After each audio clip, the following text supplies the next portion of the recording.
सास सबकी बुरी और माँ सबकी अच्छी होती हैं। देख रही हूँ मम्मी, यहाँ आप आ तो गई हैं लेकिन आपका मन बिल्कुल नहीं लग रहा है। हमेशा खोई खोई सी रहती हैं, लगता है मैंने बुलाकर ही गलती की है। कविता ने बालकनी में खड़ी अपनी मम्मी को देखकर कहा, मन का क्या है बेटा, एक हफ्ते की बात है, लग ही जाएगा। वैसे तुम अपनी सास को भी बुला सकती थी, वह तो आप पास में ही रहती हैं। मम्मी हर बात पर टोका टाकी करते हैं वो। बहू क्या हमेशा टीवी में घुसी रहती है। मुन्ने को अभी से फ़ोन की आदत मत डाल, मैदा कम खाया कर, शरीर के लिए सही नहीं है। बहू मुन्ना बड़ा हो रहा है, अब इसकी बोतल की आदत छुड़वा दे। और यहाँ तक कि मम्मी जब मैं काम में लग जाऊँ तो थोड़ी थोड़ी देर में मुझे बुलाकर मुन्ने का हंसना रोना बैठना उठना दिखाती रहती हैं। अरे भाई बच्चा है, वह किलकारी भी मारेगा, हंसेगा भी, थोड़ा उठेगा भी। क्या अब मैं थोड़ी थोड़ी देर में उसे ही देखती रहूं, फिर कहेंगी काम में देरी हो रही है। कविता मुंह बनाते हुए बोली, अच्छा अच्छा, ज़्यादा अपने सास की बुराई मत कर, तेरी माँ भी एक सास है, तेरी भाभी भी पीछे से मेरी बुराई कर रही होगी।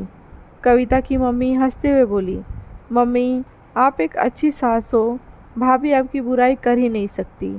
सभी बेटियों की को अपनी माँ में कोई बुराई नहीं दिखाई देती और सास में कोई अच्छाई। ऐसे तो कुछ नहीं मम्मी। कविता वहीं बालकनी में दूसरी कुर्सी खींच अपनी मम्मी के साथ बैठते हुए बोली, ऐसा ही है बेटा, वरना मुझे तो जो तूने अपनी सास की बातें बताई उसमें कोई बुराई नहीं नज़र नहीं आई। दामाद जी के जाने के बाद इतना बाहर से मंगा कर खाती है, सही तो नहीं, हफ्ते में 10 दिन में चलता है बेटा, लेकिन रोज़ सेहत की नुकसान को पहुंचाता है। और मन कैसे लगेगा मेरा। तूने मुझे यहाँ बुला तो लिया लेकिन कितना मेरे साथ बैठती है, हमेशा फ़ोन में घुसी रहती है। और मुन्ने को भी तूने अपनी आदत डाल दी है, फ़ोन देखे बगैर वह खाना ही नहीं खाता। अब क्या करूँ मम्मी, अकेले सारा दिन टाइम पास भी तो करना होता है। और मुन्ना पता है ना आपको कितना चिड़चिड़ा है, वह खाता ही नहीं। वह तो शुक्र है फ़ोन चलाती हूँ तो उसे देखते हुए थोड़ा खाना सीख रहा है। केवल अकेलापन दूर करने के लिए हमेशा फ़ोन में घुसे रहना सही तो नहीं है। यह क्या बात हुई कि मुन्ना खाता नहीं है, यह सब बहाना है। तुमने अपनी सहूलियत के लिए उसे यह आदत डाली है। पहले तो फ़ोन मोबाइल अब टीवी नहीं होते थे तो क्या हमारे बच्चे ने खाना सीखा। बेटा बुरी आदतें जल्दी सीखी जाती हैं और अच्छी में समय लगता है।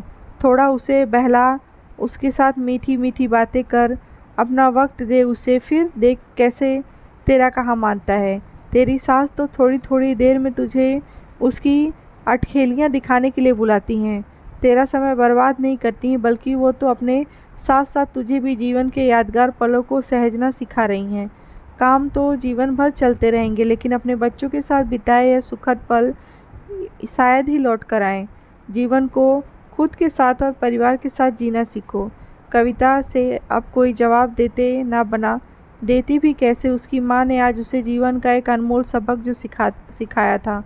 अभी दोनों माँ बेटी बालकनी में बैठी बातें कर ही रही थी कि तभी मुन्ना की रोने की आवाज़ सुनाई दी। दोनों भागकर कमरे में गई तो देखा मुन्ना सोकर उठ बैठा था और उसने ऊपर से चादर ढकी थी। उसे हटाने की भरकस कोशिश कर रहा था, कभी हाथ मारता कभी पैर। इसी जद्दोजहद में कभी चीखता कभी रोने लग जाता। दोनों माँ बेटी उसे ऐसा करते देख बहुत ही मज़ा आ रहा था और आखिर कोशिश कर मुन्ना ने अपने मुंह से चादर हटा ही दी और सामने अपनी माँ और नानी को देखकर वह खिलखिला कर हंस पड़ा। कहानी आपको अच्छी लगी हो तो लाइक करें, शेयर करें।